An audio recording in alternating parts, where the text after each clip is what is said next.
ना कुछ कॉपीज यहाँ मंगवा लेता हूँ, तो ये अगर यहाँ के बुक शॉप वाले गए हुए भी हों तो जो सी फाइनल की टीम है उनके पास कुछ कॉपीज रख देते हैं ताकि जो आते जाते उसे वो कर सकें। इंटरेस्टिंगली मैंने भी अभी तक फिजिकली नहीं देखी, हौसला हुआ कुछ देख के या मायूसी हुई, और फिर जब एंड पे देखा तो बहुत सारा पोर्शन तो सिर्फ जवाबों पे ही है, अभी तक देखा ही नहीं है, अभी तो जाना।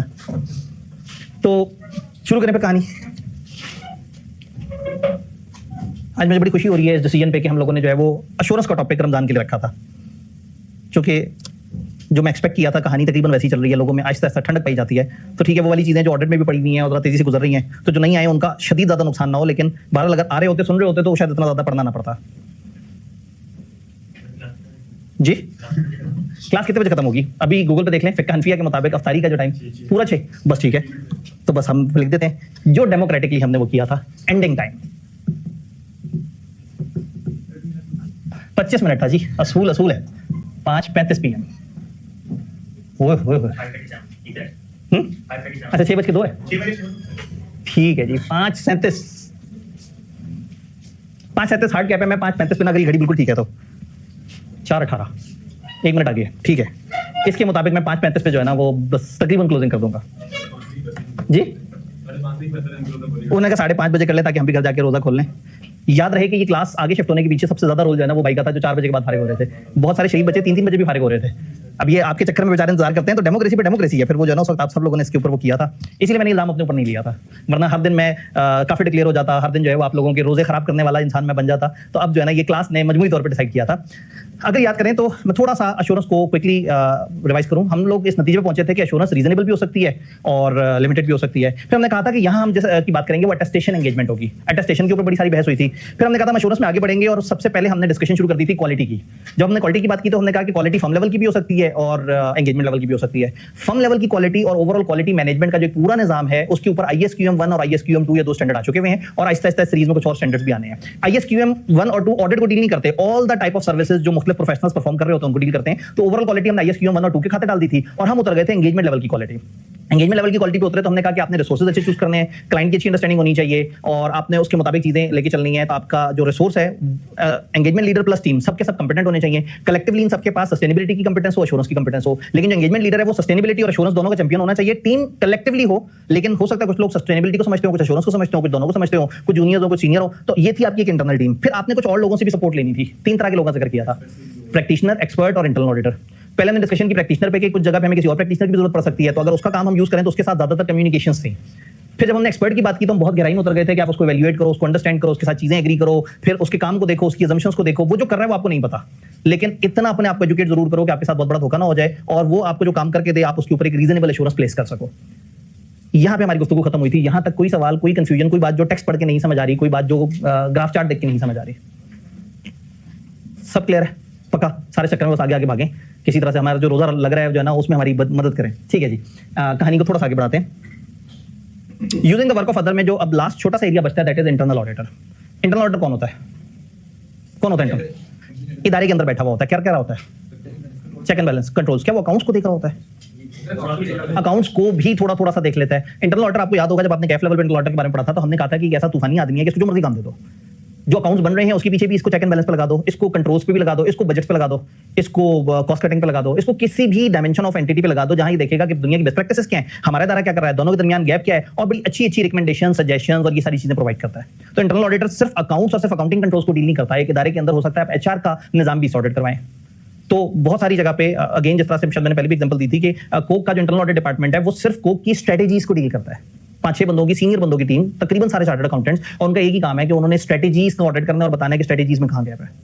तो वो रिवायती इंटरनल ऑडिटर से बिल्कुल ही अलग हो गए। वो जो नॉर्मल कंप्लायंस है वो तो नीचे वाले लोग कर रहे हैं, लेकिन ये लोग हर वक्त देख रहे हैं कि स्ट्रेटेजी कहां इंप्रूव हो सकती है। तो इंटरनल ऑडिटर एक बड़े वास्ट स्कोप वाला बंदा हो सकता है। तो मैं बीइंग सस्टेनेबिलिटी एक्सपर्ट मैं पहुंचा एक इदारे में और मुझे पता लगा कि वहां एक इंटरनल ऑडिट डिपार्टमेंट ऑलरेडी मौजूद है।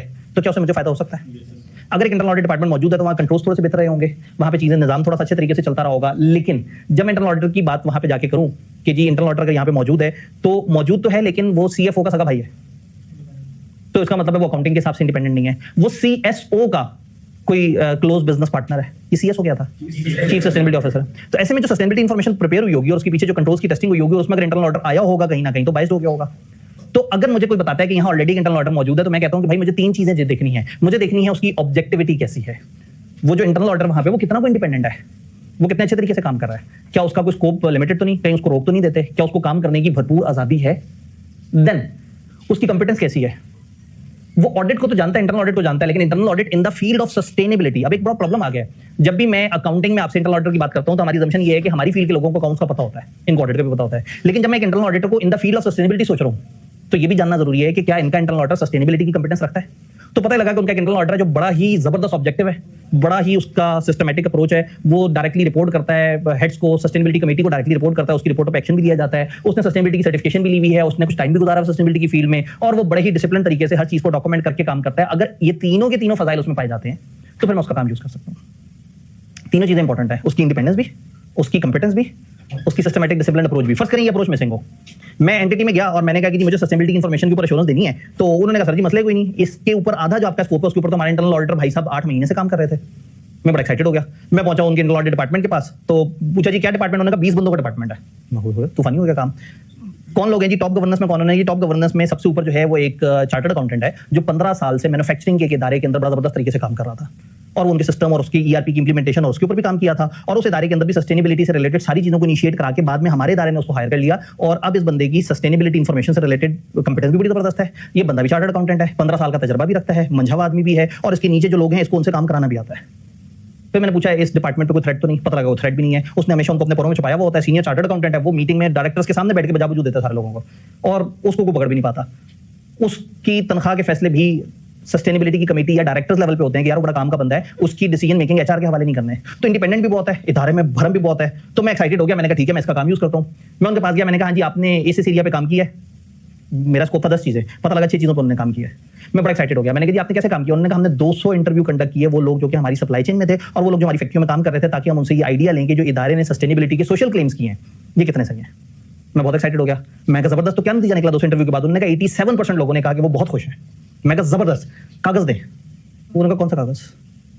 मैं कहा आप 200 लोगों से मिले, उनसे बात की, उनसे आपको पता लगा मैंने। उन्होंने कहा हाँ तो पता लग गया ना, इदारा हमारी बात पे ट्रस्ट करता है।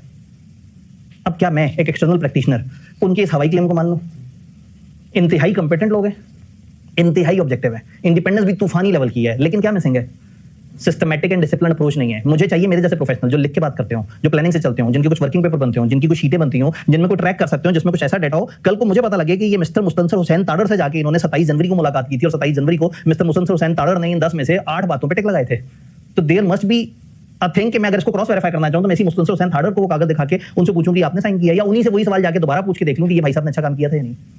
तो इसका मतलब ये है कि अगर इनका अच्छा डिपार्टमेंट है तो मैं इनके काम को यूज कर सकता हूं, ऑन सेफर साइड थोड़ा सा काम उठा के सैंपल बेसिस पे मैं उसको चेक कर सकता हूं। क्या इंटरनल ऑडिटर और हमारा उससे ताल्लुक समझ आ रहा है।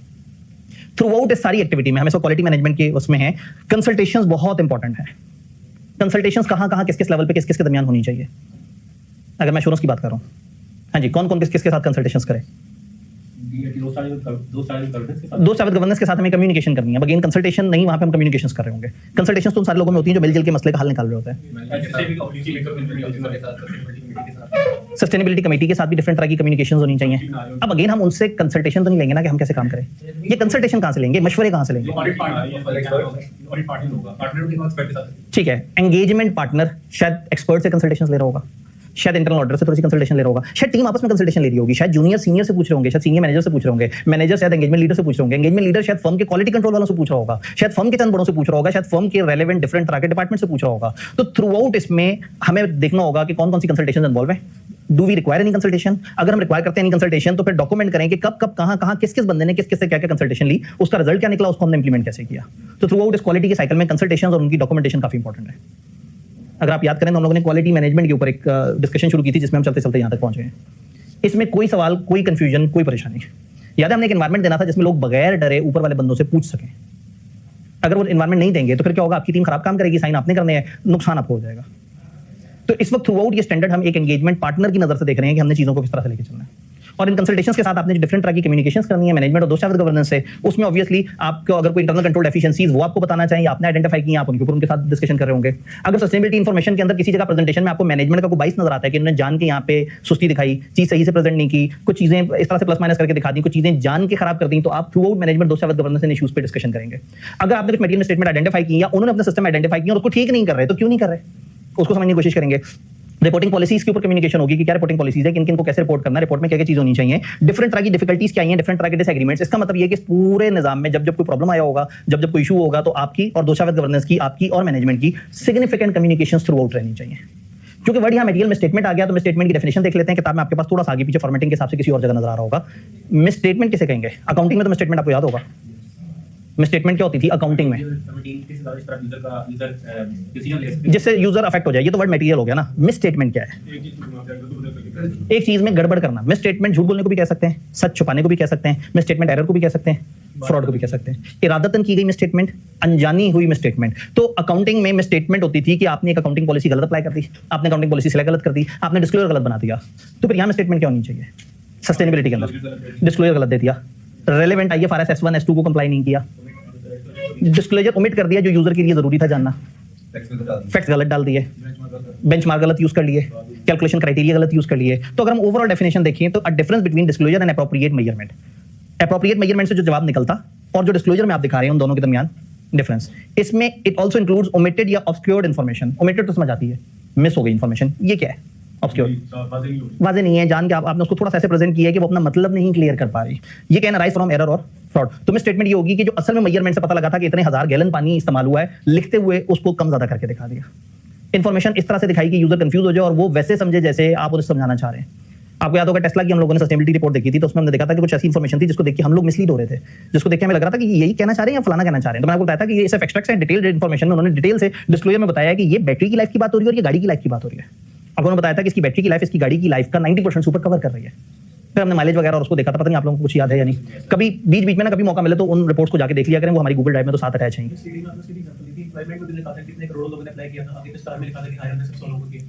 भाई ने आज अच्छी सैरी की है, भाई का दिमाग जाग रहा है, ठीक है। तो सामने लोग जो कि सुबह नींद बचाने के चक्कर में जल्दी जल्दी सैरी करके सो गए, वो इस वक्त याद नहीं कर पा रहे। तो भाई ने बिल्कुल याद कराया कि हमने वहां देखा था कि उन्होंने बताया कि इतने मिलियन लोगों ने हमारे पास जॉब के लिए अप्लाई किया। ये नहीं बताया कि हमने कितनी नौकरियां दी, इतने मिलियन लोगों ने। तो उससे क्या हुआ, वो ऑब्सक्योर कर रहे थे इन्फॉर्मेशन को ऐसे प्रेजेंट कर रहे थे जैसे यूजर थोड़ी सी देर के लिए धोखा खा सकता है। अगेन क्योंकि पूरी इन्फॉर्मेशन नहीं थी, मैंने एक्सट्रैक्ट आपके सामने रखे थे, तो वहां से हमें लग रहा था कि धोखा है। अदरवाइज मीनवाइल उन्होंने फुट्स में डिटेल में उसको बताया था कि यहाँ पे अप्लाई कितनों ने किया था और जॉब्स कितनों को मिली थी। तो थ्रू आउट आपने ये सारे मामला, इन सारी चीजों को देखना है। अब इसमें अल्टीमेटली अगर आपको कहीं पता लगता है कि कुछ फ्रॉड्स हैं, कहीं आपको पता लगता है non compliance with laws and regulation है। फ्रॉड में और एरर में क्या फर्क होता है भला? फ्रॉड इंटेंशनल होता है। अगर आपको फ्रॉड का पता लगा या आपको non compliance with laws and regulations का पता लगा, कार्बन क्रेडिट्स का लॉ था, फॉलो नहीं कर रहे, कार्बन टैक्स का लॉ था, फॉलो नहीं कर रहे, डायरेक्टर रिपोर्ट के अंदर आपने सस्टेनेबिलिटी इनिशिएटिव बताने थे, नहीं फॉलो कर रहे, एनवायरमेंट को कैसे बचाया, नहीं फॉलो कर रहे, तो इनको जो जो रेलेवेंट लॉ रेगुलेशन ने कहा था ये फॉलो नहीं कर रहे, तो ये इरादतन गड़बड़ कर रहे हैं, और जो फ्रॉड है वो भी इरादतन है। तो इन दोनों को अगर क्लब करके देखें तो सबसे पहले तो जब भी आपको फ्रॉड या non compliance with laws and regulation का पता लगे, mindset should be sceptical. Scepticism बहुत शदीद जरूरी हो जाएगी उन केसेस में जहां यू आर सेंसिंग कि यहां फ्रॉड हो सकता है या यहां non compliance with laws and regulation हो सकती है। फिर जज्बाती नहीं हो जाना। फॉर एग्जांपल आप गए एक इदारे में और इदारे के जो जब आप अश्योरेंस दे रहे थे, तो अश्योरेंस देते हुए जब आप वहां पहुंचे तो आपने कहा जी इस एरिया के ऊपर कौन से ऑफिसर्स हैं जिन्होंने काम किया है। सामने एक साहब नजर आए, वो चेहरे से भले आदमी नजर आते थे, पूरे डिपार्टमेंट में वाहिद पढ़ा लिखा इंसान वही लग रहा था आपको। आप उसके साथ बैठे और उससे पूछा और भाई आपकी क्या तालीम है, मुझे आप जरा महजिब से आदमी लग रहे हैं। उसने कहा जी मैंने तो एमफिल किया हुआ है। क्या जबरदस्त। थोड़ी देर बैठे उनके साथ तो पता लगा कि वो पीटीआई को पसंद करते हैं, पीटीआई को तो आप भी पसंद करते हैं, आपकी उनसे बहुत गहरी दोस्ती हो गई। और उन्होंने बातों बातों में कहा पाकिस्तान में ये खराबी फलाना गवर्नमेंट की वजह से, ये खराबी फलाना वजह से, फलाना इस तरह से, पाकिस्तान अफगानिस्तान से इस वजह से लड़ता है, अफगानिस्तान से इस वजह से नहीं लड़ता, ईरान से इस वजह से दोस्ती करता है, ईरान से इस वजह से दोस्ती नहीं करता। उन्होंने दोनों तरफ के दलाइल हकाइक से साबित कर दिया कि इस वक्त पाकिस्तान काफिरों के हवाले है, और आपका और उनका मुत्तफिका जो उम्मीदवार है जो कि बेचारा पाबंद सलासल है, उसको जो है वो बाहर आएगा तो इनकलाब ले आएगा। पूरी दुनिया की मुस्लिम उम्मा जिस लीडर को ढूंढ रही है वो फिलहाल कैद में।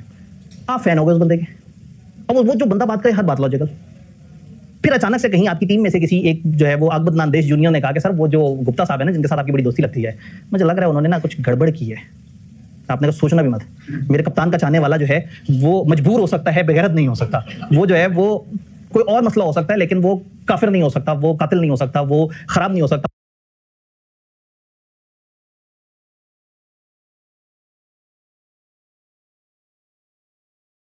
मेरे कप्तान का चाहने वाला जो है वो मजबूर हो सकता है, बेगैरत नहीं हो सकता। वो जो है वो कोई और मसला हो सकता है लेकिन वो काफिर नहीं हो सकता, वो कातिल नहीं हो सकता, वो खराब नहीं हो सकता, वो देशद्रोही नहीं हो सकता। और आपने उस जूनियर को चुप करा दिया। प्रोफेशनलिज्म की दुनिया में आपने गलत हरकत की।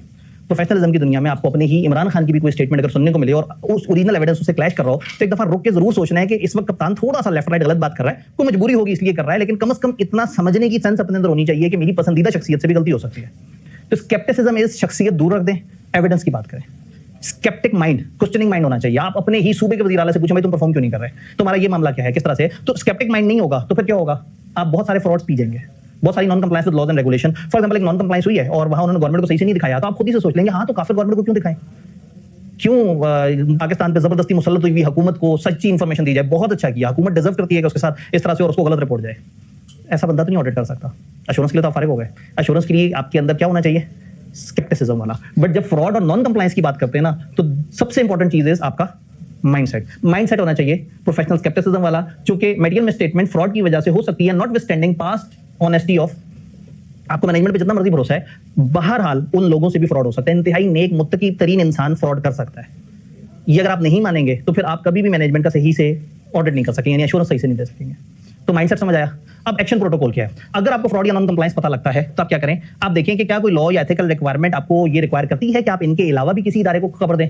आपको कोई टैक्स की चोरी नजर आई तो आपने किसी को जाके बताना है। आपको पानी का गलत यूज, इनकी लिमिटेड जो इनको गवर्नमेंट ने कहा था कि आप एग्रीकल्चर में और आप इतना पानी यूज कर सकते हैं, उससे ज्यादा अगर आपको यूज नजर आया तो इज देयर एनी अथॉरिटी जो कि रिक्वायर करती है कि किसी एश्योरेंस प्रोवाइडर को या किसी भी बंदे को अगर कोई नॉन कंप्लायंस नजर आए तो उसने बताना है। फिर ये देखना है कि क्या सिचुएशन है, मेरी कौन सी सिचुएशन में क्या जिम्मेदारी हो। तो स्टैंडर्ड नहीं आता है कि आपने एक तो स्केप्टिसिज्म के बाद नॉन कंप्लायंस या फ्रॉड जब आपको नजर आए तो पहले देखना है, मैनेजमेंट दो चार गवर्नेंस के सामने भी उन चीजों को डिस्कस करना है, अपने इदारे में भी अपनी टीम को भी बताना है, और देन आपने देखना है कि क्या देयर आर सम रिस्पांसिबिलिटी जिसमें आपने एक्सटर्नल दुनिया को बताना है। अगर ऐसी कोई responsibility, for example money laundering, अगर आपको पता लगती है तो ये आप पे वाजिब है कि आप अथॉरिटीज को रिपोर्ट करें, और अगर आप नहीं रिपोर्ट करेंगे ना तो मनी लॉन्ड्रिंग की डेफिनेशन में आप भी फंस जाएंगे। याद है वो, अगर समवन एड एबेट्स काउंसल्स, वो याद है कोई 8-9 तरह के वर्ड्स थे जो कि जिसने किसी भी तरीके की सपोर्ट दी होती थी मनी लॉन्ड्रिंग को, हम उसको भी कहते थे कि तुमने भी मनी लॉन्ड्रिंग की है। तो यहाँ पे बेहतर है आप एक वकील से एडवाइस ले लें, उससे कहें ये सिचुएशन है, यहाँ ये फ्रॉड हो रहा है या ये नॉन कंप्लायंस ऑफ लॉ या रेगुलेशन है, बताओ क्या मेरे ऊपर कोई रिस्पांसिबिलिटी है कि मैंने बाहर की दुनिया को रिपोर्ट करना है। डन, कहानी जी बताइए। जी फ्रॉड और इंटेंशनल नॉन कंप्लायंस जो है वो एक ही चीज हो सकती है। अगेन फ्रॉड में इंटेंशन अकाउंट्स को हेरफेर करने की होती है और कई दफा नुकसान पहुंचाने की भी होती है। नॉन कंप्लायंस ऑफ लॉ या रेगुलेशन इदारे के वसीर मफाद में भी किया जा सकता है। यानी जिस तरह से विंडो ड्रेसिंग की जाती है कई दफा फ्रॉड के अंदर, तो इसी तरह से नॉन कंप्लायंस विद लॉ या रेगुलेशन आप अपने इदारे को बचाने के लिए या इसको पेनल्टी से सेव करने के लिए भी कर सकते हैं। तो इसलिए हम तकरीबन दोनों के स्टेप्स को एक ही पोर्शन में क्लब कर रहे हैं। ऑडिट की दुनिया के अंदर non compliance with laws and regulation को अलग से देखा जाता है और फ्रॉड को अलग से देखा जाता है, लेकिन एश्योरेंस सस्टेनेबिलिटी के अंदर इन्होंने दोनों एरियाज को क्लब कर दिया कि आपने दोनों पे इसी तरह के प्रोसीजर्स लगाने हैं। तो yes, non comply of law and regulation भी अ सॉर्ट ऑफ फ्रॉड है, बट शायद एक क्यूट इंटेंशन के साथ। शायद इरादा जो है वो इतना बुरा ना हो, बट उनका बुरा इरादा है या नहीं है, to me, to assurance service provider, वो गलत कर रहे हैं। चाहे मैं मानता हूं कि उनकी ये चोरी जो है, फॉर एग्जांपल मैंने एक इदारे को देखा और वो पानी चोरी कर रहे हैं, एग्रीकल्चर बेस है उस इदारे की और उसको अलाउ हुआ हुआ है कि आपको 30% पानी मिलेगा इस इलाके में से गुजरता हुआ, क्योंकि आपका बड़ा सेटअप है। उस इदारे ने 45% पानी यूज किया हुआ है और 15% पानी जो उसको ज्यादा मिला है वो किसी का नल का बंद करके मिला होगा। जब मैं उस इदारे के साथ मिला तो उन्होंने कहा कि जी आसपास ना नून लीग वालों के खेत खलियान है, ये चोर लोग हैं, मैं इनसे नफरत करता हूँ, और ये अगर फसलें उगाएंगे भी तो ये कम वक्त महंगे में बेचेंगे। मैं कप्तान को मानने वाला हूं, मैं जो खेत उगाऊंगा उसकी जो फसल होगी वो पाकिस्तान में वसीर मफाद लेके आएगी। तो इस वक्त वो पानी 15% जो इन गलत किसानों के पास जाए और उससे पाकिस्तान में आतंक मचाएं, ये अच्छा है कि वो 15% मैं जबरन इस्तेमाल कर लूं ताकि मेरे मुल्क की कौम को फायदा हो जाए। आपकी आंखों में आंसू आ जाएंगे, आप उसे गले लगाएंगे, आप कहेंगे तुम जैसे नेक इंसान अगर थोड़े से और हो गए ना तो पाकिस्तान को फिर दुश्मन की जरूरत ही नहीं। तो नीयत उसकी बहुत साफ है, इसी मैंने कहा कि स्केप्टिसिज्म यहाँ बहुत जरूरी है कि उसकी नीयत साफ है, उसके एंगल में, वो उसके ग्लासेस से देखने में। मैं एक एश्योरेंस सर्विस प्रोवाइडर हूं, टू मी जो वो कर रहा है वो गलत है, ठीक है। फॉर एग्जांपल रिलीजियसली सेंसिटिव बात है, लेकिन फॉर एग्जांपल पाकिस्तान में कुछ लोग बड़े तकलीफ में हैं इस वजह से कि जी सुप्रीम लीडर के ऊपर अटैक हो गया, ठीक है। हम उनके जज्बात की कदर करते हैं, लेकिन द वे वो आके कानून को अपने हाथ में लेके अचानक से मुख्तलिफ बिल्डिंग्स पे हमला करते हैं, गाड़ियों पे हमला करते हैं, वो एक्शन थोड़ा सा गलत हो जाएगा। तो शायद स्केप्टिसिज्म ये नहीं है कि आप लोगों को सबको बुरा कंसिडर कर रहे हैं, आप उनके जज्बात का एहतराम करते हैं, समझते हैं, बट टू यू कानून को नॉन फॉलो करना, आपको पता है कानून को अगर वो फॉलो करने की कोशिश करेंगे तो बेचारे खामोशी से एहतजाज करेंगे और उसके बाद जो उठ के चले जाएंगे, और कभी भी खामोश एहतजाज करने वालों की कोई बात नहीं मानता। एहतजाजी जब तक तोड़फोड़ ना करें, शोर शराबा ना मचाएं, तब तक गवर्नमेंट सीरियस ही नहीं होती। तो इमोशनल पॉइंट ऑफ व्यू से आपको लगेगा कि उनका तोड़फोड़ करना या किसी भी जगह किसी भी ताजिर बरादरी का अचानक से सड़कों पर आके एहतजाज करना शायद इमोशनली आपको लगेगा सही है, but when you are assurance service provider और आप कागजी कानून के हिसाब से चीजों को देखेंगे तो आप क्या कहेंगे कि वो जो कर रहे हैं वो गलत है। तो ऐसे में कप्तान का जेल से बाहर आ जाना शायद पाकिस्तान के एक बहुत बड़े हिस्से को लगता हो या बहुत बड़ी पॉपुलेशन को लगता हो कि उससे पाकिस्तान को फायदा होगा। तो ऐसे में क्या जेल पे हमला करके 200 पुलिस वालों को मार के वहां से कप्तान को निकाल लें बाहर? ये भाई को लगता है हाँ, अच्छा, ये भाई को लगता है कि हाँ ऐसा नहीं करना चाहिए, तो मतलब यानी कि वो उसमें मेरे सपोर्ट में हाँ कर रहे थे कि जो नुक्ता उठा रहे हैं, तो अगेन इखलाकी तौर पे, समाजी तौर पे और मुल्क के वसीतर मफाद में आप जो करने जा रहे हैं वो आपको लगता है वो सही है, बट कानून के एंगल से वो गलत है। और हम इस वक्त कौन लोग हैं? हम कंप्लाइंस वाले हैं। हम वो हैं जो देखते हैं कागज पे जो लिखा है फॉलो हुआ या नहीं हुआ। जो कागज पे लिखा है वो ऐसे नहीं लिखना चाहिए था, वो एक अलग डिबेट है। ये इन्होंने नॉन कंप्लाई की पाकिस्तान के वसीतर मफाद में, वो अलग चीज है, उनको इंशाल्लाह सवाब मिलेगा अगली दुनिया में, ठीक है। या तो मैं शुरू में ही वो असाइनमेंट एक्सेप्ट ना करता, जहां मुझे लग रहा था कि मेरी इंटेग्रिटी, मेरे एथिक्स आपस में टकरा जाएंगे, बट अगर मैंने वो असाइनमेंट एक्सेप्ट की है, तो अगर उन्होंने कुछ गलत किया है तो भले उसमें पाकिस्तान का जितना वसीतर मफाद हो, मैं उसको गलत कंसिडर करूंगा। तो जिस जमाने में हमने एटम बम पाकिस्तान लेके आए थे, तो उस जमाने के लोगों ने ये जरूर कहा होगा कि पाकिस्तान ने गलत हरकत की है। आज पाकिस्तान को उस गलत हरकत का फायदा हो रहा है, लेकिन इसका ये मतलब नहीं कि वो हरकत जस्टिफाइड थी। एक साइंसदान को टेक्नोलॉजी समेत एक स्मगलर के थ्रू पाकिस्तान लेके आना, इसमें कहीं भी कुछ कानूनी नहीं था। लेकिन आज हमारी जो खुददारी है, आज पाकिस्तान एक उस मुल्क के साथ वॉर में है जो दुनिया की 2 सुपर पावर्स की दिहाइयों पे फैली हुई वॉर बर्दाश्त कर चुका है। पाकिस्तान उस मुल्क से जंग कर रहा है और हम सुकून से यहाँ बैठ के क्लास पढ़ रहे हैं कि अच्छे लोग हैं और सस्टेनेबल प्रैक्टिसेस कर रहे हैं। ये हमने जो एक्सपर्ट को बुलाया किसी चीज को बताने के लिए, उसने जो वगैरह वर्किंग वगैरह की है, जो एक्सपर्ट को बुलाया है, एक्सपर्ट ने जो वर्किंग की है, फिर एक्सपर्ट को बुलाते हुए उसकी कंपेटेंस देखी थी, वो भी तो कहीं लिखेंगे। ऐसे थोड़ी कि ज़बानी सोच ली थी और बाद में कोई एक साइंसदान को टेक्नोलॉजी समेत एक स्मगलर के थ्रू पाकिस्तान लेके आना, इसमें कहीं भी कुछ कानूनी नहीं था।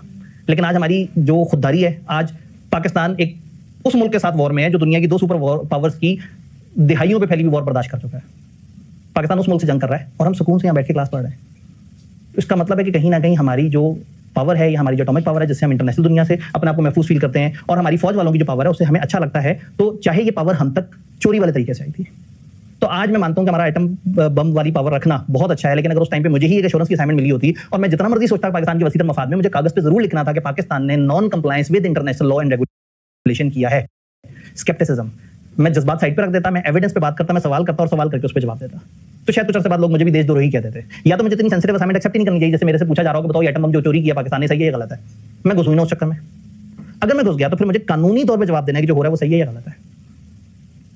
सेम फर्गूसन के साथ हुआ। फर्गूसन को एक असाइनमेंट मिली कि ये नून लीग के चंद बड़े हैं, इन्होंने टैक्स रिटर्न जमा कराई है, तुम ये बताओ कि टैक्स रिटर्न जो इन्फॉर्मेशन उन्होंने दी है उसके मुताबिक सही है। अब नून लीग ने वो फर्गूसन ने वो इन्फॉर्मेशन देखी, उनकी टैक्स रिटर्न देखी और ये ओपिनियन दे दिया कि इनकी ये टैक्स रिटर्न इस इन्फॉर्मेशन के मुताबिक सही फाइल हुई है। चूंकि वो सही फाइल हुई थी, वो इन्फॉर्मेशन जनरेट कैसे हुई थी वो असाइनमेंट नहीं मिली थी। असाइनमेंट क्या मिली थी? अगर ये इन्फॉर्मेशन है और ये टैक्स रिटर्न का फॉर्मेट है, तो बताओ क्या ये इन्फॉर्मेशन इस टैक्स रिटर्न में सही से डाल दी गई है? उन्होंने कहा हाँ जी डाल दी गई है। इमोशन साइड पे, पाकिस्तान साइड पे वो जो कर रहे हैं वो अच्छा है या बुरा, उससे उनकी रेपुटेशन पे क्या होगा। उसके बाद 2 महीने तक इतना ट्रोल हुए कि सबने कहा कि भाई ये फर्गूसन वाले तो जो है ना नून लीग के साथ मिले हुए हैं, इन्होंने उनकी टैक्स की चोरी को वेट कर दिया, ठप्पा लगा दिया। तो इसका मतलब है कि प्रोफेशनल्स को सियासी, मजहबी, जज्बाती चीजों को साइड पे रखना है और स्केप्टिक माइंड के साथ हमेशा देखना है कि जो गलत है उसे गलत कहना है, जो सही है उसे सही कहना है। जो कानूनी तौर पे सही है और जो कानूनी तौर पे गलत है, कानून किसी ने गलत बनाया वो एक अलग डिबेट है। अगर मुझे at the start of assignment ही पता लग जाएगा कि क्राइटेरिया तो बना ही लोगों को धोखा देने के लिए है, तो मैं वो असाइनमेंट एक्सेप्ट ही ना करूं। लेकिन अगर मैं क्राइटेरिया को सही मानता हूं और एक क्लाइंट उस क्राइटेरिया को नहीं फॉलो कर रहा, तो फिर मुझे कहना है कि वो क्लाइंट गलत हरकत कर रहा है, चाहे उससे मेरे अपने वतन का मुझे नुकसान होता नजर आ रहा हो। मैं अगर एक प्रोफेशनल हूं, एक प्रोफेशनल असाइनमेंट है, तो इस वक्त ये सब्जेक्ट हमें नहीं बताएगा कि आपने गद्दारी कर देनी है। हाँ, लीगल एडवाइस ले लें, वो फिर आप पीटीआई के किसी लॉयर से ले लीजिएगा, वो शायद आपको एक अच्छी ऐसी लीगल एडवाइस दे दे जिससे पाकिस्तान का भी वसीयत मफाद हो और आपकी जिम्मेदारी भी पूरी हो जाए। तो are we good in it? Clear? कहानी आगे चलती है। अब चीजों को थोड़ा सा क्लोज करते हैं। यानी कि जब हमने कहा एक ओवरऑल क्वालिटी, तो सम टाइम क्या होता है, उस क्वालिटी को चेक करने के लिए एक एक्सटर्नल बंदा भी आ जाता है, external to the team. For example हमारी ही फर्म का एक सीनियर पार्टनर आ जाएगा और कहेगा कि भाई मैं तुम लोगों की क्वालिटी को चेक करूंगा। फर्स्ट करें, हम लाहौर की एक फर्म है और कराची की हमारी जो कनेक्टेड फर्म है, वहां से एक टीम आई और उन्होंने कहा कि हम लाहौर वालों का काम देखेंगे, अच्छा काम कर रहे हैं नहीं कर रहे। ये ओवरऑल क्वालिटी मैनेजमेंट होती है फर्म लेवल पे, but this is outside the scope of हमारा वाला स्टैंडर्ड। या ISQM 1 और ISQM 2 की टारगेट है। तो हम ओवरऑल जो एंगेजमेंट क्वालिटी का जो रिव्यू है फिलहाल उसे साइड पे कर देंगे। अगर हमारा कोई रिव्यूअर आया था तो हम सिर्फ ये देखेंगे कि क्या वो रिव्यूअर सही आया था, क्या उसने अपना काम करके और उसने जो बातें की हैं कि मेरे पास लिखी हुई आ रही है, बस मैंने इन चीजों को देखना है। देन हमारी फर्म जो ओवरऑल मॉनिटरिंग और रेमिडिएशन का काम कर रही है, जहां जहां कुछ गड़बड़ नजर आए हमारी फर्म को, जहां जहां गड़बड़ नजर आए हमारे लीडर को, जो हमारा एंगेजमेंट का लीडर है, जहां जहां उसे कुछ गड़बड़ नजर आए वो देख रहा है, क्या वो उसके ऊपर कोई एक्शन ले रहा है, क्या वो उसे फर्म को रिपोर्ट कर रहा है, क्या वो उनको सही जगह पर रिपोर्ट कर रहा है। अगर तो ये सारा मॉनिटरिंग और रेमिडिएशन का सिस्टम चल रहा है, तो इसका मतलब ये है कि हमारा क्वालिटी कंट्रोल का लूप जो है वो यहाँ पर खत्म हो जाता है। ओवरऑल क्वालिटी कंट्रोल के लूप से रिलेटेड कोई सवाल, कोई कंफ्यूजन, कोई परेशानी? सब क्लियर है? अगले लेवल पे आते हैं।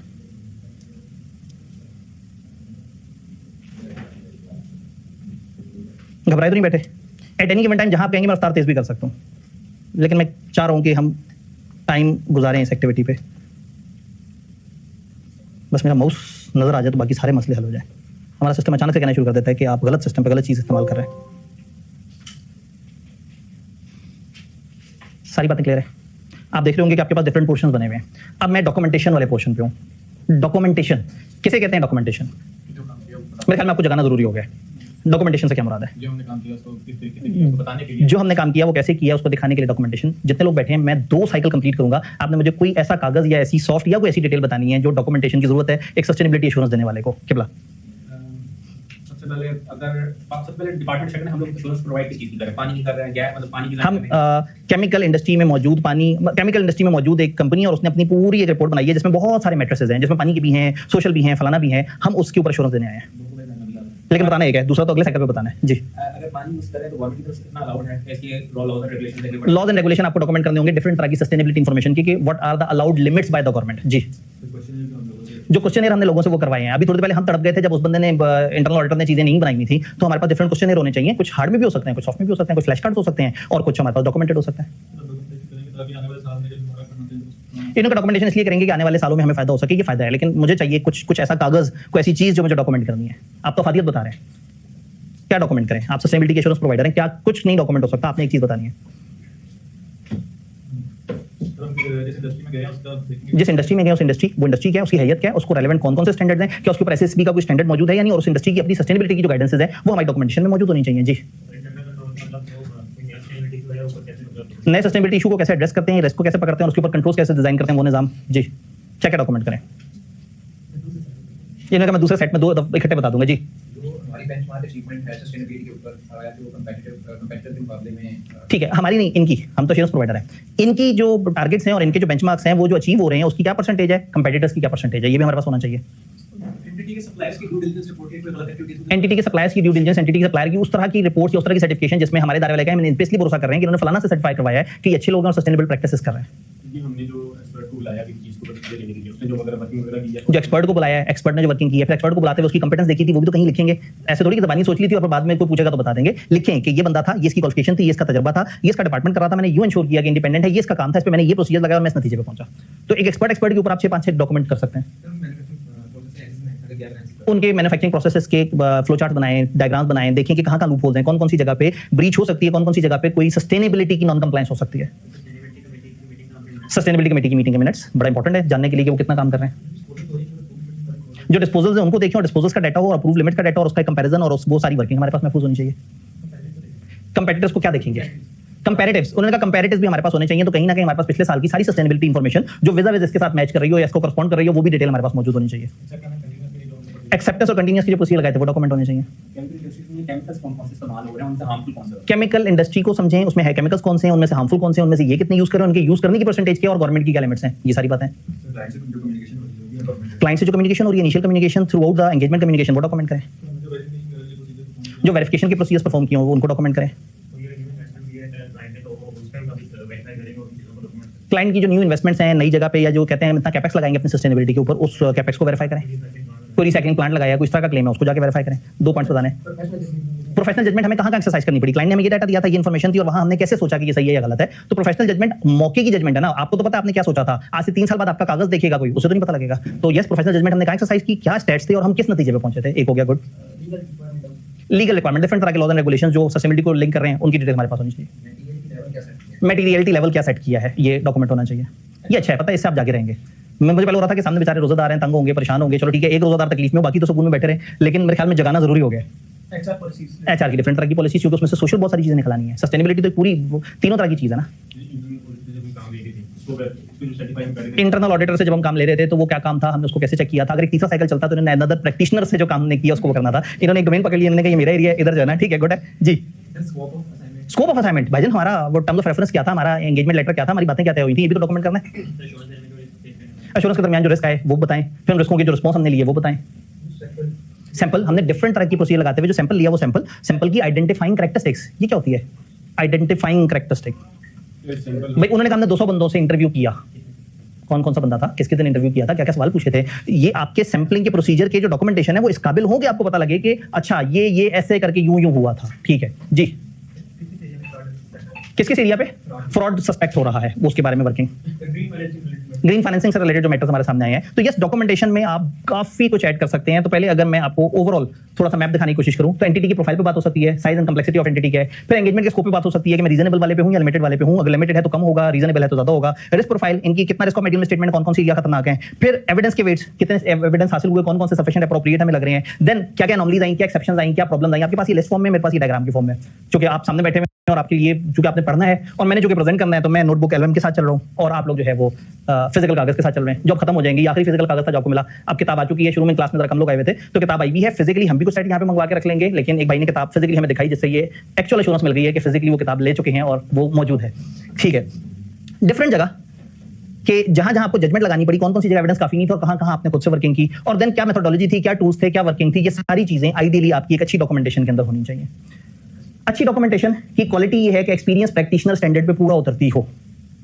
एक्सपीरियंस प्रैक्टिशनर स्टैंडर्ड, आपका आईकेप का एग्जाम एक एक्सपीरियंस चार्टर्ड अकाउंटेंट के स्टैंडर्ड पे उतरना चाहिए।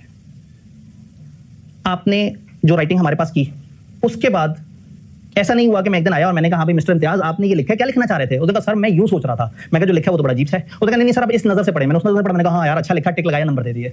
लेकिन ऐसा तो हुआ ही नहीं, मैं तो ऐसी को मुलाकात ही नहीं की। क्या एग्जामिनर आपसे मुलाकात करता है? एग्जामिनर मुलाकात नहीं करता। आप पेपर से पिछले दिन बीमार थे, कि उसे कैसे पता लगता है? आपकी तैयारी कम थी या ज्यादा थी, उसे कैसे पता लगता है? आपने कौन सा टॉपिक छोड़ा था, कौन सा नहीं किया था, कौन सा अच्छा किया था? आपसे उसकी मुलाकात तो होनी नहीं है, उसने आपका कागज देखना है, आपकी गैर मौजूदगी में कागज देखना है। तो अगर आपका आईकेप का एक एग्जाम है और आपकी गैर मौजूदगी में एक एक्सपीरियंस चार्टर्ड अकाउंटेंट जो सब्जेक्ट की ग्रिप रखता है वो देखे, तो वो इस काबिल होकर समझे कि क्या आपको सवाल समझ आया था, क्या आपको जवाब आता था, क्या आपने जवाब की बातें पूरी कर दी थी, आप घुमा तो नहीं रहे, आप आयमा शायद तो नहीं कर रहे, आपको टॉपिक तैयार भी है या नहीं, आप उसके स्टैट्स जानते भी हैं या नहीं। तो हमेशा आईकेप का exam should be of that standard कि किसी को समझाना ना पड़े मैं क्या करना चाह रहा हूं। आपका जवाब बताए कि सवाल आपको समझ आ गया था, आप रिक्वायरमेंट को जानते हैं, आप रिक्वायरमेंट के पार्ट ए को आंसर कर रहे हैं, पार्ट बी को आंसर कर रहे हैं, और यू नो के पार्ट ए के अंदर 3 तरह की बातें और आप उन तीनों को एड्रेस कर रहे हैं। ये हो गया आपके आईकेप के पेपर का स्टैंडर्ड। तो फिर सस्टेनेबिलिटी की डॉक्यूमेंटेशन का स्टैंडर्ड क्या है? वो स्टैंडर्ड है एक्सपीरियंस प्रैक्टिशनर स्टैंडर्ड। आप अपनी असाइनमेंट करके फारिग हो गए, 4 महीने बाद अचानक से एक एक्सपीरियंस प्रैक्टिशनर आया जिसको सस्टेनेबिलिटी का पता है। उसने आपके वर्किंग पेपर उठा के, लैपटॉप में थे, सॉफ्ट में थे, हार्ड और सॉफ्ट की मिक्सिंग थी, उसको देखा आपकी गैर मौजूदगी में। तो उसे समझ जाना चाहिए कि क्या आपको स्कोप का पता था असाइनमेंट का, क्या आपने वर्किंग क्या की, आपने मेथोडोलॉजी क्या यूज की, आपने क्या सैंपल उठाया, आप किस नतीजे पे पहुंचे। तो इसको हम कहते हैं वर्किंग पेपर सेल्फ एक्सप्लेनेटरी होने चाहिए। तो एक्सपीरियंस प्रैक्टिशनर स्टैंडर्ड क्या? Documentation must enable an experienced sustainability assurance practitioner with no prior connection to understand the nature, timing, extent, result and significant judgments made। अब आप जब अपनी डॉक्यूमेंटेशन करके बैठे हुए हैं और आपका एंगेजमेंट लीडर आपसे कह रहा है कि हाँ भाई क्या ये सफिशिएंट डॉक्यूमेंटेशन है, आपसे पूछ रहा है सफिशिएंट डॉक्यूमेंटेशन है या नहीं, तो आपने एक दफा उसको एक और नजर से पढ़ना है कि भाई मैंने तो बनाए हैं, अगर कोई बंदा मेरी गैर मौजूदगी में से पढ़ेगा तो क्या उसे शुरू से लेकर एंड तक की सारी कहानी समझ आ जाएगी? अगर आ जाएगी तो इसका मतलब आपकी डॉक्यूमेंटेशन अच्छी है। देन आइडियली आपने जो स्पेसिफिक चीजों पे काम करना है, आपकी characteristics of the item tested नजर आने चाहिए, किस बंदे ने काम किया था, किस बंदे ने उसको रिव्यू किया था और कहां-कहां सिग्निफिकेंट मैटर्स थे और उनके ऊपर क्या-क्या किया था, ये सारी चीजें आइडियली डॉक्यूमेंट होनी चाहिए। तो क्या डॉक्यूमेंटेशन से रिलेटेड हमारी जो सारी डिस्कशन है वो कवर है? कोई डॉक्यूमेंटेशन से रिलेटेड हमारा सवाल? ऑल डन, कहानी आगे बढ़ाते हैं। फाइल की असेंबली और क्वालिटी मैनेजमेंट से रिलेटेड चीजें। फर्स्ट करें क्वालिटी मैनेजमेंट हुई थी। क्वालिटी मैनेजमेंट से मुराद एक तो हमारी अपनी फर्म की क्वालिटी मैनेजमेंट, फिर एक हमारे एंगेजमेंट की क्वालिटी, और फिर हो सकता है हमारा एक एक्सटर्नल या फर्म का ही कोई एक और अनदर रिव्यू आए और वो चेक करे कि हमारा काम सही हुआ या नहीं हुआ। तो डॉक्यूमेंटेशन करते वक्त क्वालिटी मैनेजमेंट से रिलेटेड क्या बातें डॉक्यूमेंट होनी चाहिए, क्या होनी चाहिए?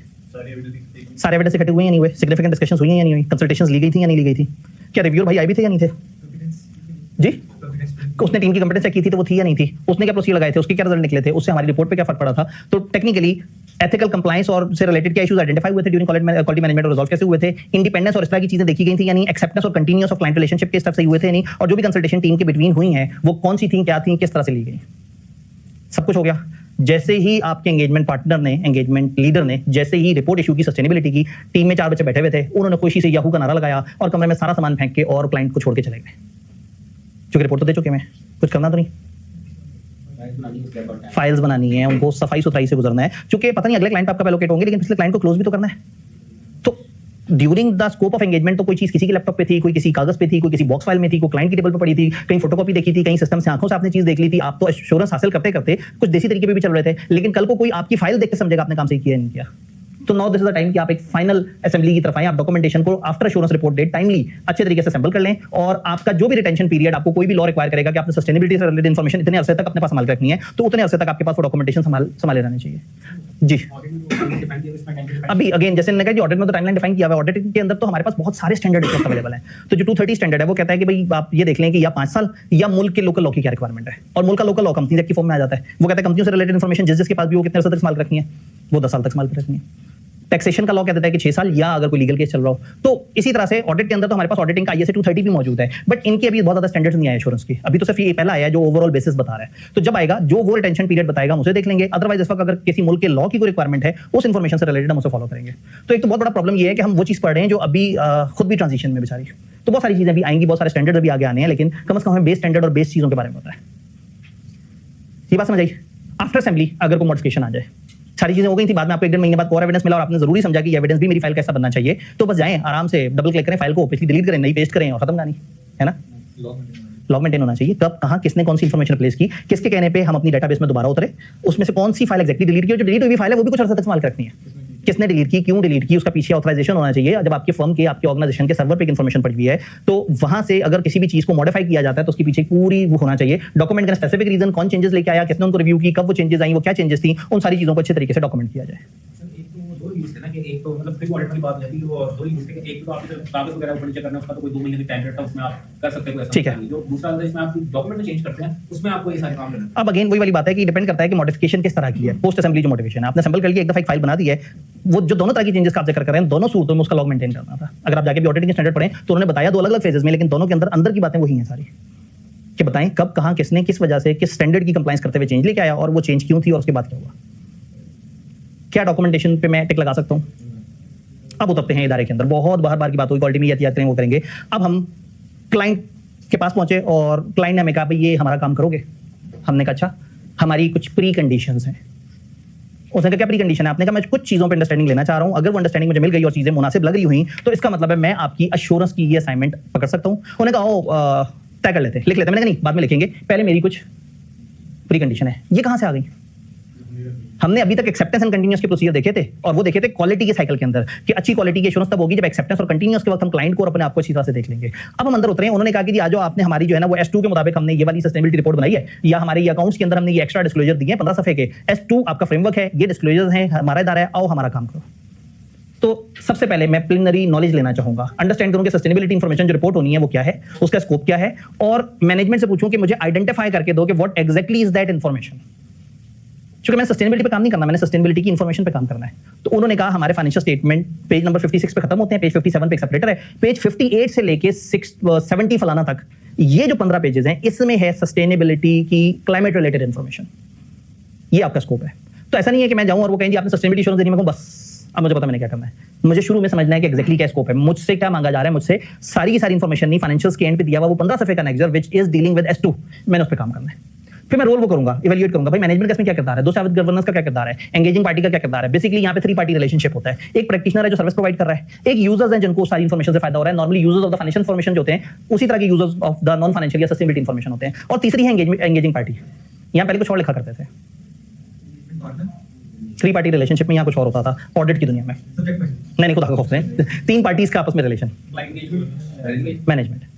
वहाँ हम रिस्पॉन्सिबल पार्टी की बात करते थे, हम कहते थे ये रिस्पॉन्सिबल पार्टी है, ये यूजर्स हैं और ये प्रैक्टिशनर, और यूजर्स में कई दफा 2 साइड गवर्नेंस भी कवर हो जाते थे, और अगर वो पार्ट ऑफ मैनेजमेंट होते थे तो यहाँ कवर हो जाते थे। अब हम यहाँ पे नई चीज लेके आए हैं, हम यहाँ बात करते हैं एंगेजिंग पार्टी, हमें किसने हायर किया है। अब उसके अंदर किसने बनाई इंफॉर्मेशन, किसके कहने पे बनाई, वो एक अलग डिबेट है। अब 3 पार्टीज हैं, एक हमें हायर कर रहा है काम के लिए, एक को हमारी रिपोर्ट से फायदा हो रहा है, और एक हम हैं जो काम कर रहे हैं। तो ये 3 तरह की पार्टीज हैं। मुझे आइडेंटिफाई करना होगा कि एंगेजिंग पार्टी में कौन कौन लोग शामिल हैं, कौन से यूजर्स की क्या नीड्स हैं, और मैं प्रैक्टिशनर मेरा क्या रोल्स एंड रिस्पॉन्सिबिलिटी है। अगर 3 से कम पार्टीज नजर आई, हम कहेंगे 3 तरह के यूजर्स हैं, इन्हीं यूजर्स को एक हौसला चाहिए कि ये इन्फॉर्मेशन सही बनी है या नहीं बनी, तो यही लोग आपको एंगेज कर रहे हैं, आपने इन लोगों को ही रिपोर्ट करना है। तो इसका मतलब ये दोनों जुड़ गए। अगर पार्टीज 3 से कम है तो सॉरी ये सस्टेनेबिलिटी एश्योरेंस नहीं है, ये कोई और असाइनमेंट है। हम फिर इसको सस्टेनेबिलिटी की एश्योरेंस के तौर पे एक्सेप्ट नहीं करेंगे, हम कहेंगे हाँ इसको कोई और नाम दे दो, ये कोई और असाइनमेंट कह दो, इसको कोई और वर्किंग कह दो, इसको कोई फरमाइशी प्रोग्राम कह दो, but this is not assurance. क्योंकि एश्योरेंस में मुझे 3 पार्टी चाहिए, एक मुझे हायर करे, एक के लिए ये सब हो रहा हो, और एक मैं हूं जो काम कर रहा है। तो ये 3 तरह की पार्टीज हो। अगर लेस देन 3 पार्टी एग्जिस्ट करती हैं तो फिर एश्योरेंस फ्रेमवर्क के एलिमेंट्स पूरे नहीं हो रहे। आप उनसे कहेंगे या तो टर्म्स चेंज कर लें, हालात चेंज कर लें, नहीं तो मैं किसी और तरह से एग्रीड अपॉन प्रोसीजर या नॉन एश्योरेंस टाइप की असाइनमेंट के तौर पे इसको क्लासिफाई कर लूं। ये एश्योरेंस नहीं है जो आप मेरे साथ करना चाह रहे हैं। तो सबसे पहले हमने क्या समझना है, हमने समझना है आपका स्कोप क्या है, हमने समझना है कि इन सारी पार्टीज की आपस में रोल्स एंड रिस्पॉन्सिबिलिटीज क्या है। देन क्या समझना है, हमारा सब्जेक्ट मैटर और जो पर्पस ऑफ द असाइनमेंट है क्या वो एप्रोप्रिएट है। जब आपको कहते हैं कि आपने इस सब्जेक्ट मैटर इन्फॉर्मेशन के ऊपर काम करना है, तो देखें कि मैटर मस्ट बी आइडेंटिफाइबल, हमें पता लग सके कि क्या है, और फिर उसमें कहीं ना कहीं उसको मैयर या एवेल्युएट करने का कोई निजाम भी होना चाहिए। अगर एक ऐसी चीज है जो मैयर ही नहीं हो सकती तो फिर मैं एश्योरेंस नहीं दे सकता। Assurance must be for something जिसको मैयर एवेल्युएट किया जा सके, ताकि मैं एक सफिशिएंट एविडेंस हासिल कर सकूं, सफिशिएंट एप्रोप्रिएट, ताकि मैं एक अच्छा ओपिनियन दे सकूं। तो एक तो मैटर की बात, फिर पर्पस। भाई तुम अचानक से सस्टेनेबिलिटी की एश्योरेंस में से क्यों मांग रहे हो? क्यों मांगी जा सकती है एश्योरेंस? रूल रेगुलेशन की वजह से, इंटेंडेड यूजर को बताने के लिए, कॉन्फिडेंस बढ़ाने के लिए, गवर्नमेंट की रिक्वायरमेंट हो सकती है, QCR हो सकता है, अपनी फर्म की कनेक्टेड किसी बड़ी फर्म को सपोर्ट करने के लिए, ग्रीन फाइनेंस हासिल करने के लिए। तो अगेन मुझे समझना होगा भाई पर्पस क्या है। Engagement must be useful, not misleading, have an appropriate scope and deliver a meaningful level of assurance. मुझे पता हो कि मैंने क्या करना है और मैं जिस लेवल की एश्योरेंस लूंगा वो लेवल ऑफ एश्योरेंस जब मैं अपनी रिपोर्ट में दूंगा तो क्या इससे इनको फायदा भी होगा। फर्स्ट टाइम मैं सारी असाइनमेंट भी कर दूं, एंड पे बैंक कहते नहीं भाई ये हमारे लिए काबिल कबूल नहीं है, तो पैसे भी लग गए बेचारों के, और ग्रीन फाइनेंसिंग भी नहीं मिली है। तो मुझे समझना होगा कि भाई क्या मैटर है, क्या पर्पस है, क्या पर्पस रैशनल है, क्या मैटर ठीक है, क्या matter is capable of measurement, और क्या मैं इसको चेक करने के बाद इस तरह से एश्योरेंस दे सकूंगा जिससे इनका पर्पस पूरा हो जाए। तो सबसे पहले मैटर समझना है, फिर उस मैटर को दिखाना किसके मुताबिक है, क्राइटेरिया को समझना है। क्राइटेरिया नॉर्मली दो तरह का हो सकता है, या दोनों की मिक्सिंग हो सकती है, या वो फ्रेमवर्क क्राइटेरिया हो सकता है या एंटिटी डेवलप क्राइटेरिया हो सकता है, या तो अचानक से कैसे एसबी का स्टैंडर्ड आएगा और वो कहेगा भाई मैं बता रहा हूं ना 11 मैट्रिक्स लिखने हैं, यही लिखने हैं।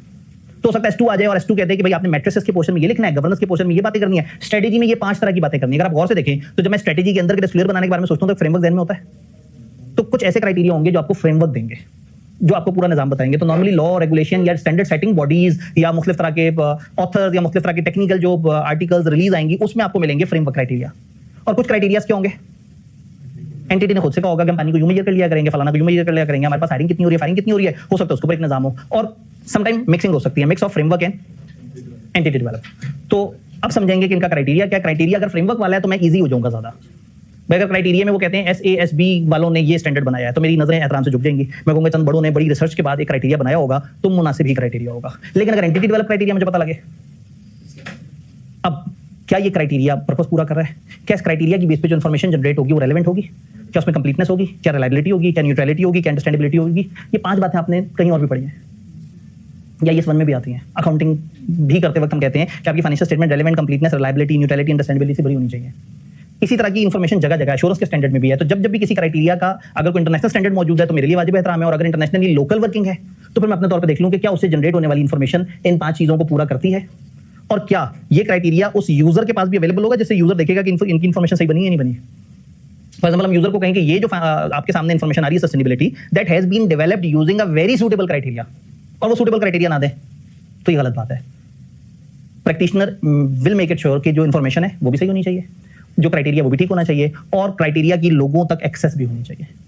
अगर मौजूद है तो इसका मतलब है कि अब मैं एक इजी भरोसा कर सकता हूं, मैं इनसे बातें आगे चला सकता हूं। यहां तक कोई कंफ्यूजन? प्री कंडीशंस पूरी हो गई। इसका मतलब प्री कंडीशंस मेनली क्या है, मेनली आपकी 3 पार्टीज के रोज होने चाहिए, आप एक बेसिक नॉलेज हासिल कर सकें, और कुछ चीजों के बारे में आपको तसल्ली चाहिए, मैटर्स कैसे हैं, पर्पस सही है या नहीं, क्राइटेरिया कैसा है, और क्राइटेरिया की बेस पे जनरेट होने वाली इन्फॉर्मेशन क्या क्राइटेरिया इस काबिल है कि वो यूजफुल इन्फॉर्मेशन बन सके, और क्या क्राइटेरिया की लोगों तक एक्सेस है। अगर ये सारे, अगर आप देखें आपके पास नोट्स में ना अंडरलाइन हुए कुछ फैक्टर्स आ रहे हैं, यानी वो बोल्ड हेडिंग नहीं है, मैंने हेडिंग को अंडरलाइन करके उसके नीचे छोटे छोटे फैक्टर बताए हुए हैं, तो तकरीबन वो पूरा पेज ही ओवरऑल उन चीजों की बात कर रहा है, वो पेज और उस अगले पेज तक थोड़ी सी इन्फॉर्मेशन, जिसको मैं यहाँ थोड़ा ग्राफिकल उसमें प्रेजेंट कर रहा हूँ। डन, कहानी आगे बढ़ी। अगर अब डिफरेंट तरह के सवाल हैं, प्री कंडीशन मिसिंग है, एंगेजमेंट पार्टी से डिस्कस करें, तब तक एक्सेप्ट ना करें जब तक लॉ आपको मजबूर ना करे, और अगर लॉ आपको मजबूर करे तो फिर वो जो आपने लिखा है कि मैं ISSA के मुताबिक एश्योरेंस दे रहा हूं, वो जुमला मत लिखिए, इनको बदनाम मत करें। याद है हमने कहा था कि आप किसी वजह से इनको नहीं फॉलो करते तो फिर इनको नामजद नहीं करना। तो प्री कंडीशन मौजूद ना होने का मतलब है मुझे असाइनमेंट एक्सेप्ट नहीं करनी, अनलेस कि मुझे कानून ने मजबूर किया हो कि ईपा वाले आके कहेंगे नहीं भाई तुमने असाइनमेंट एक्सेप्ट करनी है, खराब कर रहे हैं, इन पर खराब रिपोर्ट दे देना, लेकिन तुम्हें असाइनमेंट एक्सेप्ट करनी है। तो फिर मैं ये मत कहूं कि मैंने ISSA के मुताबिक किया, क्योंकि ISSA ने तो मुझे खासतौर पर कहा था कि नहीं भाई तुम मत एक्सेप्ट करना इस तरह की सिचुएशन में। फर्स्ट करें मैंने एक्सेप्ट कर लिया, प्री कंडीशन मौजूद थी, आफ्टर दैट मैं डिस्कवर किया कि कुछ बातें पूरी नहीं हो रही। पहले देखें कि ये मैटर रिजॉल्व हो सकता है, देखें क्या आगे कंटिन्यू करना मुनासिब है, कम्युनिकेट करें और सिचुएशन के हिसाब से फैसला करें कि आपने आगे बढ़ना है या छोड़ के चले जाना है। अगर क्राइटेरिया सूटेबल नहीं है, मैटर ठीक नहीं है, तो बेहतर है कि आपकी 2 ही तो बातें हैं, मैटर जो क्राइटेरिया को फॉलो करे, अगर क्राइटेरिया गलत है या मैटर ठीक नहीं है तो दोनों सूरतें विड्रॉल की तरफ लेके जा रही हैं। अगर आप कंटिन्यू कर रहे हैं तो फिर आपको खराब रिपोर्ट ही देनी होगी, साफ रिपोर्ट नहीं दे सकते अगर आपको मजबूरन कंटिन्यू करना पड़ रहा है। अगर लॉ या रेगुलेशन का कोई कंफ्लिक्ट आ जाता है, आपके स्टैंडर्ड ने कैसे करो, लॉ ने कैसे करो, किसकी सुने, लॉ की सुननी पड़ेगी। अगर local law different layout present कर दें कि भाई आपने जब एश्योरेंस देनी है तो आपने इस तरीके से एश्योरेंस देनी है, और मुझे नहीं लगता कि वो बहुत मजेदार तरीका है, क्या करना चाहिए? लॉ को तो फॉलो करना पड़ता है। देखिए आइडियली अगर मैं एक्सेप्ट ना करूं तो बहुत अच्छा है, और अगर एक्सेप्ट करना भी इसलिए वाजिब है कि लॉ ने कहा है तो बस फिर मैंने खुद थोड़ी कुछ करना है, जो है जैसे बताया गया वैसे करेंगे, फिर हम आईएसएसए को बदनाम नहीं करेंगे। अगर लोकल लॉ प्रिस्क्राइब करता है डिफरेंट लेआउट तो इवैल्यूएट करेंगे क्या यूजर उससे कंफ्यूज तो नहीं हो जाएंगे अगर वो कहता है आप इस तरह से इंफॉर्मेशन बताएं। अगर एडिशनल एक्सप्लेनेशन से चीजें मिटिगेट नहीं हो सकती तो आइडियली हम एक्सेप्ट ना करें, और अगर लॉ रिक्वायर करे तो फिर हम एक्सेप्ट कर लें, चला भी दें, लेकिन फिर हम आईएसएसए का रेफरेंस पी जाए। डन।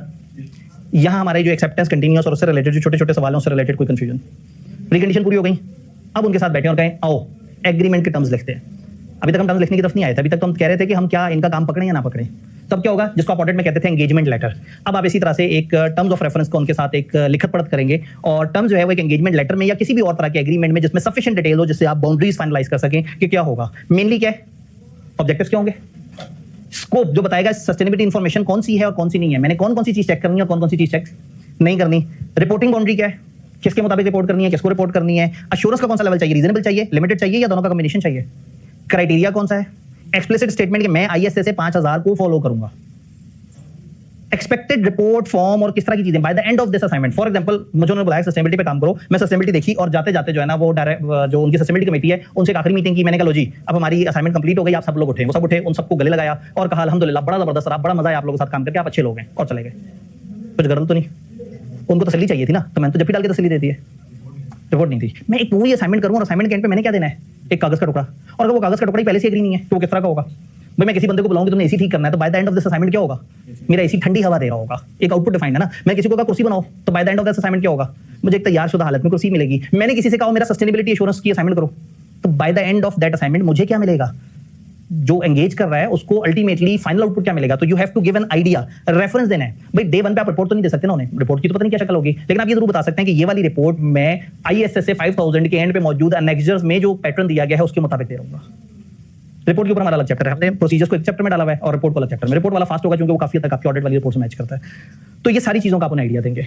देन इसमें जो आखिरी दो बातें वो ये हैं कि उनकी क्या जिम्मेदारी है और मेरी क्या जिम्मेदारी है। मेरी क्या जिम्मेदारी है मैं अच्छी तरह से जानता हूं, और मैं अपने जो भी स्टैंडर्ड की कंप्लायंस है उसके बारे में एक शॉर्ट सा नोट दे दूंगा कि मैं इस तरह से रिस्क असेस करूंगा, मैं इस तरह से काम करूंगा और मैं जरूरत पड़ने पर इस तरह के प्रोसीजर लगाऊंगा। लेकिन इस वक्त मैं अपनी जिम्मेदारी से ज्यादा उनकी जिम्मेदारी पर सीरियस हूं। मैनेजमेंट की क्या जिम्मेदारी होगी, आपके पास बुलेट्स में आ रहा है, हेडिंग के साथ नहीं आ रहा।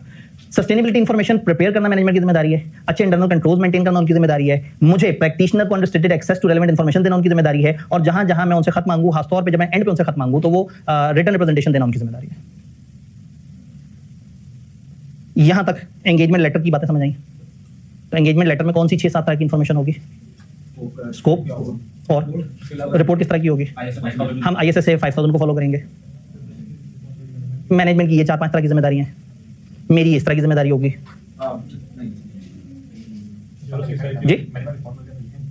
मैंने रिस्पांसिबिलिटी लिखा हुआ, खुदा का करें। मैंने प्रैक्टिशनर रिस्पांसिबिलिटी नहीं बताई, क्यों, जब मैंने ये कह दिया ना मैंने आईएसएस से 5000 को फॉलो करूंगा, तो ठीक है भाई जिसको जाके समझना जाके स्टैंडर्ड खोल ले। यहाँ पूरी क्लास परेशान बैठी हुई है तो वो क्लाइंट कितना को समझ लेगा। तो मेरी जिम्मेदारी है आईएसएस को फॉलो करना, और मैनेजमेंट की ये जिम्मेदारी है। उनकी जिम्मेदारी उनकी ज़बान में बता दी, अपनी जिम्मेदारी अपनी ज़बान में बता दी जी। तो मेरी जिम्मेदारी उनकी जिम्मेदारी, स्कोप, ऑब्जेक्टिव, फ्रेमवर्क क्या होगा, एक्सपेक्टेड आउटपुट क्या होगा, ये सारी चीजें हम आपस में तय कर लें। हो गया, कहानी आगे बढ़ी। ड्यूरिंग दैट वो अचानक से कहीं यार टर्म्स चेंज ना कर लें। तो सबसे पहले तो डाउनग्रेड रूल है, डाउनग्रेड इज नेवर पॉसिबल। आपने काम शुरू किया, उन्होंने आके कहा यार आप लोग कुछ ज्यादा ही जज्बाती हो गए, आपने एश्योरेंस देनी थी, आप तो पता नहीं कौन कौन सी इंफॉर्मेशन मांगना शुरू हो गए। हौसला, चलो एक काम करो यार रीजनेबल छोड़ो, लिमिटेड दे दो एश्योरेंस। हम कहेंगे ना अब नहीं, इस वक्त तुम्हारा इस असाइनमेंट को डाउनग्रेड करना इज गिविंग अस हिंट के कुछ दाल में काला है। तो अगर अचानक से आपके स्कोप को डाउनग्रेड कर रहे हो, रीजनेबल से लिमिटेड की तरफ जा रहे हो और कोई रीजनेबल जस्टिफिकेशन नहीं है, तो फिर आप उनकी बात ना सुने। कोई रीजनेबल जस्टिफिकेशन आपके ध्यान में है? उन्हें बैंक से चाहिए था कोई लोन, बैंक से पहले मांगी, रीजनेबल बात से लिमिटेड। बैंक ने उनसे, इन्होंने बैंक से लोन मांगा था, बैंक ने कहा था मुझे रीजनेबल एश्योरेंस दे दो, और अब बैंक कहता है कि कोई बात नहीं हमारा वो पीआर चेंज हुए हैं, प्रूडेंशियल रेगुलेशन, और अब हम लिमिटेड एश्योरेंस भी एक्सेप्ट कर लेते हैं। तो अगेन मैंने तो पहले समझा हुआ था कि नीड क्या है, पर्पस क्या है, कौन है। तो अगर मुझे वो लॉजिकल लगेगा, रीजनेबल जस्टिफिकेशन लगेगी, मैं डाउनग्रेड रूल पे आ जाऊंगा। लेकिन मैं उनसे सारे स्कोप को रीक्लैरिफाई करवाऊंगा और दोबारा से कागज लिखूंगा ताकि चीजें सारा वो हो। अगर एग्री नहीं हो सकते, अगर क्लाइंट आपसे नहीं एग्री करा, कह रहे हैं मैं आपका स्कोप बदलना चाह रहे हो, हम उसकी बात नहीं मान रहे, तो इससे पहले कि वो चपेड़े कराए, भाई क्लाइंट आपको कह रहा है हमारी बात मान लो, आप कह रहे हैं तुम्हारी तो बात ही नहीं माननी, तो प्रोफेशनल तो सोल्यूशन कोई नहीं है। अब हंगामा होगा, लड़ाई होगी, गिरबान पकड़ेंगे, वो कहेंगे आपको हम पैसे दे रहे हैं, तो खामोशी से इज्जत से क्या करें, विड्रॉ करें और देखें कि क्या कुछ लोगों को शिकायत लगाने की इस वक्त आपकी वो जिम्मेदारी बनती है। तो वहां से विड्रॉ करके और इसको ईपा को खत लिख दें कि जी आप लोगों के तहत एक कंपनी ने हमसे काम शुरू करवाया था लेकिन दरमियान में निकाल दिया हमें, तो खत लिख दें इनकी सस्टेनेबिलिटी कमेटी को, तो मुलाकात कर लें जन लोगों से, तो जाते जाते एहतजाज भी करना है, शोर मचा के जाना है जी। जी अब सवाल ये कि प्रैक्टिशनर को फीस मिल जाएगी, वो अथॉरिटी की जिम्मेदारी है। अगर वो आपको नहीं सिक्योर करेंगे तो कल को लोग फिर ये वाली एश्योरेंस नहीं दिया करेंगे। जैसे अभी भी अगर कोई क्लाइंट हमारे साथ कुछ बुरा करे, हम आईकेप को शिकायत लगा देते हैं। फिर क्या होता है, आईकेप का एक निजाम है कि हर अगला बंदा असाइनमेंट एक्सेप्ट करने से पहले पिछले बंदे से कम्युनिकेट करने की कोशिश करे। अगर क्लाइंट कम्युनिकेशन की इजाजत ना दे तो वो आईकेप से पूछेगी कि आपको लगता है कि हम एक्सेप्ट कर लें। फिर आईकेप बताएगा कि तुम्हारे भाई ब्रदर के पेट में चुरा क्यों पता इन्होंने, उसके पैसे नहीं दिए थे, तो तुम अगर असाइनमेंट एक्सेप्ट करोगे तो अपने रेस्ट पे करो, ये लोग पैसे नहीं देते। तो ऐसे में फिर there would be some authority जो हमारी मदद फिगर बन जाएगी और हमें प्रोटेक्ट करेगी। फिलहाल सस्टेनेबिलिटी के ऊपर, सस्टेनेबिलिटी की अश्योरेंस की पाकिस्तान लेवल पे फिलहाल को बहुत ज्यादा वो नहीं है। आईकेप बड़ा चला के इस चक्कर में है कि सस्टेनेबिलिटी वाली चीजें भी मेरे ही खाते पड़े। तो भाई जगह जगह बहुत सारे इदारों से, बहुत सारी एजेंसी से मीटिंग्स करके कह रहा है कि हमारे लोग बड़े सियाने हैं, ये सस्टेनेबिलिटी वाले काम भी ना हम कर लेंगे। आप हर लॉ को जब अपडेट कर रहे हो आईकेप को बीच में जरूर फिट कर देना। तो इस टाइम पे दे आर सुपर अलर्ट। तो हो सकता है कुछ अर्से बाद वाली क्लास में मैं बता रहा हूँ आईकेप को शिकायत लगानी है, फलाना करना है, बट आज की डेट में चीजें भी हवा में जी डिपेंड करता है। कोई ना कोई बॉडी मौजूद होती है, वो गवर्नमेंट लेवल की होती है। हमारे तो आईकेप फिर गवर्नमेंट का इदारा नहीं है, दिखने में गवर्नमेंट है, नॉट फॉर प्रॉफिट इदारा है। मेरे जैसे कुछ मेंबर्स हैं उसके, और मेरा गवर्नमेंट से कोई ताल्लुक नहीं, और गवर्नमेंट के कुछ नुमाइंदे वहाँ पे मौजूद हैं। तो आईकेप से ऊपर भी एक इदारा बैठा हुआ है, ऑडिट ओवरसाइट बोर्ड, ठीक है। तो वो जो ओवरसाइट बोर्ड है वो एससीसीपी के साथ मिलजुल के ये देखता है कि ये इन लोगों के प्रोफेशनल्स भी अच्छा काम कर रहे हैं नहीं कर रहे। तो गवर्नमेंट का सिस्टम तो मौजूद है, लेकिन बहरहाल बड़े अरसे से ना ओवरसाइट बोर्ड इग्नोर हो रहा था और ऑडिटर्स ने आतंक मचाया हुआ था। अचानक से बैठे बैठे उन्हें ख्याल आया कि ओहो हम तो बड़ा कुछ कर सकते हैं, हमारी तो बड़ी ज्यादा पावर्स हैं। तो इस वक्त वो बड़े खूंखार हो चुके हैं। तो इस वक्त फर्म्स को आधे मसले आईकेप के बजाय जो है ना उससे हैं कि जी हमने ओवरसाइट बोर्ड जो है ना उसको किसी तरह से मुतमईन रखना है, होना चाहिए। अच्छा है ना, मतलब जो वो है जो एवेल्युएटर है, जो ऑडिटर, उसके ऊपर भी तो ऑडिट होना चाहिए, उसको भी तो किसी का खौफ हो। बुरा लगा आपको, ठीक है आगे चलते हैं। अगर टर्म्स चेंज हो जाए तो क्या करें, नई टर्म्स डॉक्यूमेंट करें, सारी चीजों को एग्री करें, और जो पिछला एविडेंस है उसको कचरे में मत फेंक दें। जो आपने एविडेंस लिया वो सूनर और लेटर कहीं ना कहीं नई वाली असाइनमेंट नए वाले टर्म्स में भी आपके काम आ सकता है। अब हमें क्लोजिंग की तरफ जाना है। जी, क्या ऑडिट ओवरसाइट बोर्ड में चार्टर्ड अकाउंटेंट होते हैं, बड़े जालिम किस्म के चार्टर्ड अकाउंटेंट होते हैं। सारी मतलब वही वाली बात है, हर चार्टर्ड अकाउंटेंट अपना नहीं होता, और जो उस रोल में चला जाता है वो कहता है बस ऐसी की तैसी। आईकेप से आप सबको तो दुख है ना, तो कल को आप ऐसी ताकतवर पोजीशन पे पहुंचेंगे जहां आईकेप के लोग जो गलत प्रैक्टिसेस कर रहे हैं उनको पकड़ा जा सके। जी जी जी, अगर गवर्नमेंट का इदारा है तो क्या इसमें सारे सीएसएस का क्या होंगे? ये ऐसी है जैसे गवर्नमेंट के हॉस्पिटल, तो क्या वहाँ सीएसएस क्वालिफाइड होगा? मतलब नहीं, मैं तो क्वेश्चन के एक पैरेलल एक सवाल वो कर दिया कि अगर एक हॉस्पिटल है वो भी गवर्नमेंट का है और गवर्नमेंट की कोई ना कोई मिनिस्ट्री के अंडर आता है, लेकिन वो रोल क्या है? वो रोल ये है कि वो एक डॉक्टर होना चाहिए। तो फिर क्या होगा, मार्केट से डॉक्टर पकड़ा जाएगा, गवर्नमेंट में हायर होगा, विदाउट सीएसएस हायर होगा, अपनी कंपेटेंस अपने एक्सपीरियंस की बेस पे वो होगा, और जब यहाँ आ जाएगा तो उसको एक स्केल लगा दिया जाएगा कि तुम इस लेवल के गवर्नमेंट के वो हो। तो इस अथॉरिटी में ऊपर लेवल पे तो गवर्नमेंट के उस तरह के कमीशन ऑफिसर्स होंगे, लेकिन जो काम करने वाले हैं वो स्पेशलिस्ट होंगे, और वो स्पेशलिस्ट अलग अलग फील्ड के हो सकते हैं। जैसे फॉर एग्जाम्पल गवर्नमेंट के किसी भी महकमे में जो अकाउंट्स डिपार्टमेंट के हेड पे बैठे हुए होंगे वो अक्सर हमारे ही चार्टर्ड अकाउंटेंट भाई होंगे। हाँ, अब ये बिल्कुल सही कह रहे हैं कि इस तरह के मसलों मसाइल तो फिर हमारे उसमें है, लेकिन ऑडिट ओवरसाइट जो है ना वो काफी, क्योंकि एससीसीपी से भी डील करता है, तो मैं अक्सर बताता हूँ कि एससीसीपी भी बड़े चंद कम पढ़े लिखे गवर्नमेंट के इदारों में से, तो ओवरसाइट बोर्ड भी अच्छी तगड़ी वो रखता है। और इसके अंदर जो है वो मतलब एक चार्टर्ड अकाउंटेंट को तो मैं बाकायदा पर्सनली जानता हूँ जो कि आतंक मचाए हुए अच्छा खासा बड़ी फॉर्म में तंग है उसे। ठीक है जी, इधर वापस आते हैं, वो भाई इस्लामाबाद में होता है। तो यहाँ तक बात सही है, असल में वो हमारी फील्ड के हमारे भाई बंद हैं, हमारे भी यार दोस्त हैं। तो मैं अक्सर कहता हूँ जबरदस्त जो है ना, आप जो है ना अगर हक पे हो तो बस आपने छोड़ना नहीं है। आप लोगों तक तो मतलब एंड पहुंचता है ना, आपकी फर्म को पहले दबाया जाता है, फर्म फिर आपको दबाना शुरू कर देती है, फिर आप हाथ उठा के कहते हैं यार कौन था ऊपर वाला जिसने जो है ना ये हमें अजियत दी। लेकिन मामला आगे चलता है, लेकिन टाइम में गुंजाइश नहीं है। ठीक है, यहाँ पे हम रुकते हैं। मेरे ख्याल में एविडेंस से पीछे तक हम कवर कर चुके हैं। ठीक है, कल एविडेंस प्लानिंग और फिर हम रिस्क असेसमेंट के अंदर एंटर हो जाएंगे। तो अब तकरीबन आई गेस हमें अब 2 और लेक्चर चाहिए अश्योरेंस का चैप्टर खत्म करने के लिए, और हमें 2 हार्डली लेक्चर चाहिए होंगे अपना रिपोर्टिंग का चैप्टर कवर करने के लिए, तो भी हमारे पास मार्जिन बच जाएगा कोई और स्टैंडर्ड शुरू करने का। ठीक है, तो अभी अब आपके पास किताब मौजूद है सॉफ्ट में, हार्ड कॉपी में मैंने एश्योरेंस वाला चैप्टर तो आपको सब पकड़ाया हुआ है। इस हफ्ते तो यही चल रहा है, तो अगले हफ्ते जब हम अगले चैप्टर की तरफ जाएंगे तब तक मैं एक्सपेक्ट करूंगा कि आपके पास किताब मौजूद है। मैं अपनी टीम से बात करके कोशिश करता हूं कि कल तक हमारे पास भी यहाँ कुछ किताबें फिजिकल फॉर्म में मौजूद हो, ताकि अगर यहाँ फोटोकॉपी भाई जा चुके हो तब तक तो हमारी टीम जो है वो तकरीबन अफ्तारी के वक्त तक यहाँ बैठी हुई होती है, आप उससे भी किताब फिजिकल ले सकते हैं। सॉफ्ट में किताब होम डिलीवर करवाने का तरीका आपको पता है, लेकिन उसमें मेरे ख्याल में 200 के करीब एक्स्ट्रा चार्जेस पड़ते हैं, तो वो होम डिलीवरी की ऑप्शन भी है। हमने ग्रुप में शायद एक ब्रोशर शेयर किया था या नहीं लगा? हाँ, मैंने देखा है पिछले दिनों। तो जी भाई कुछ कहना चाहते हैं? मैं एक मिनट पहले बता दूं या आप ऐसी बस इन्फॉर्मेशन देना चाह रहे थे? ठीक, अच्छा इन्होंने कहा मैंने ही वो ब्रोशर भेजा था। ठीक है, आपके उनसे ताल्लुक तो नहीं, आप कहीं बीच में?